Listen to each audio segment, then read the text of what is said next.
everyone and welcome. Today I'm trying out the Reno Art paints, fluorescent colors, and using the white PVA glue, which I've never tried before. I'm using an older paint that I had stored for quite a while as a base coat, a nice sandy color that I used to make a beach scene. So I'm using that as a base color or base coat, and then I'll be using the four colors to pour with.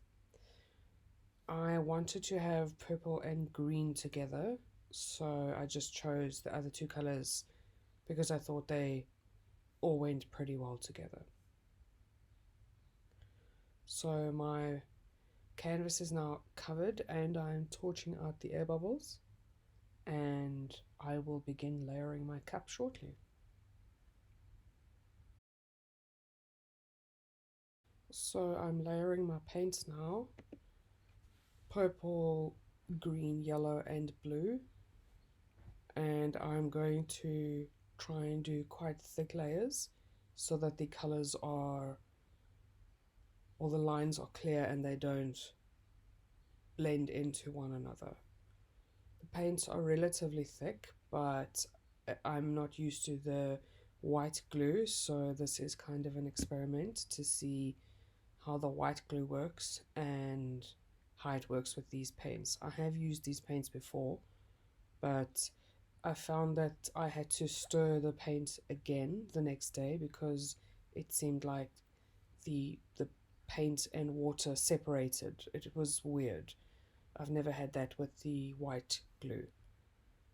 Or white, it has to be PVA glue. The clear glue doesn't work. It has to be PVA clear glue. But, so yes, this is an experiment and we will see how it goes. I'm starting to pour now, and you can see that the thicker layers have definitely had an impact. I've got quite a lot of blue coming out, a lot of yellow in thicker solid lines. Only now do they really start to blend in together, and I believe that's due to the actual pouring and then blending in the cup. My bottom paint that I put in my cup first was the purple, so you can see that is quite prominent now in the middle of the canvas.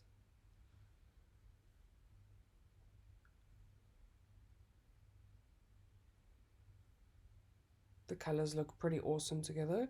Disappointed that I've lost quite a lot of blue, but the paint does what it does. I'm torching now to get bubbles out because I have lots of air bubbles.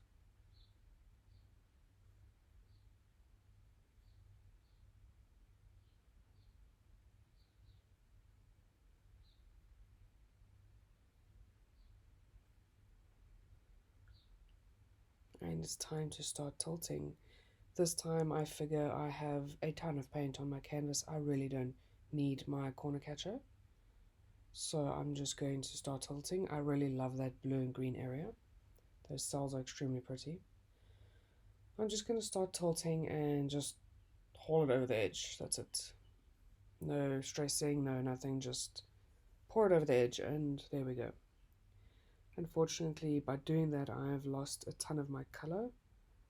I have lost all of my blue, and I know I liked the green and purple together, but I didn't want only purple and green, and I'm not happy with all that purple, that solid purple. That if I wanted solid purple, I would have just poured that onto the canvas. I didn't anticipate that happening when I poured my thicker layers into the cup.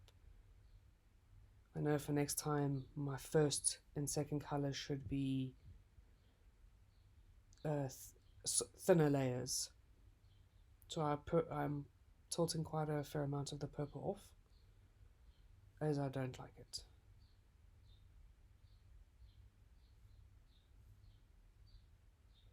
Going to torch it now to see if I get some cells coming out of this and pop any extra bubbles.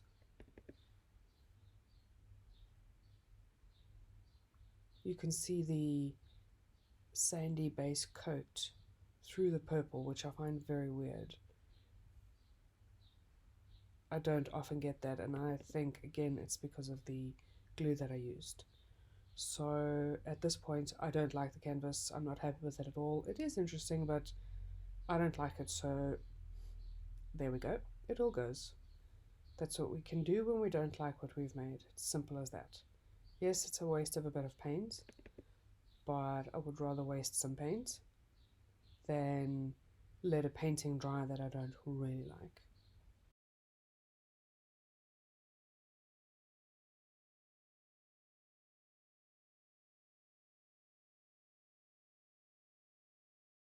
I have chosen my colours, the first one being purple and magenta mixed. This is magenta, and then obviously white, which I found to be strangely runnier than usual. My paint isn't normally that runny. And I have light green. Like I said, I wanted purple and green together, so I'm trying for that again. That magenta and purple color is really beautiful. Definitely worth using and making up a fair amount of it. I thought it would be best if I start layering some white in between all my colors just to get some definition. And here I thought it would be a good idea to shake my white. Perhaps it had done something strange, I don't know. I don't normally have to shake it so much, but it was too thin, which it shouldn't have been, so I just shook it up a bit, and it definitely helped a bit.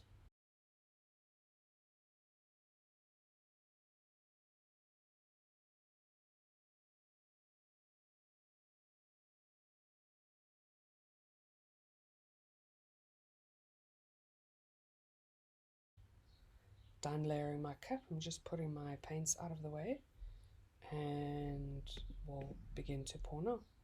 So now I am going to start pouring.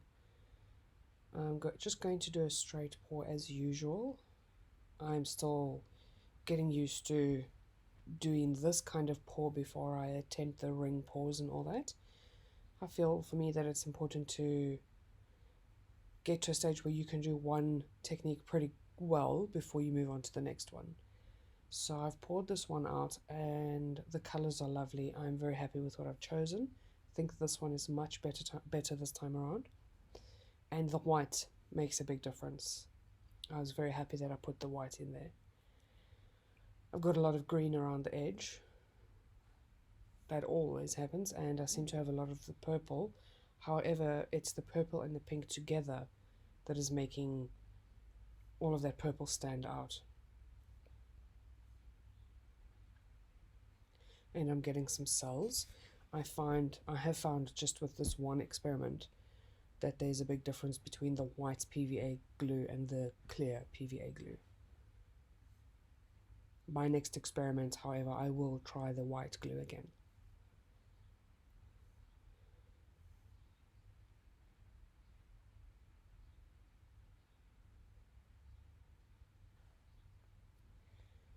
This time I decide not to make the same mistake, and despite the fact that I have a lot of paint on my canvas, I am going to use my corner catcher so that I can save the paint on my canvas and then decide for myself what I want to tilt off instead of just pouring the paint off and it deciding for me. And yes, my corner catcher is almost the same size as my canvas. I couldn't find my smaller one.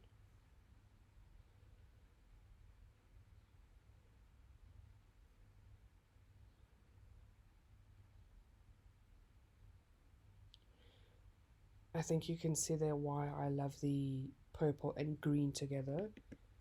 The two colors just complement each other so much.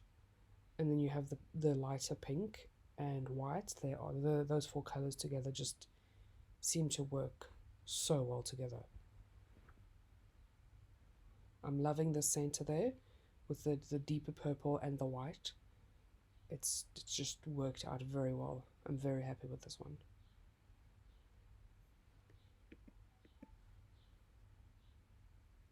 So now it's a case of just looking at it and deciding what I want to tilt off, what I want to keep. I'm making sure here that I've got the center part of the paint in the center of the canvas.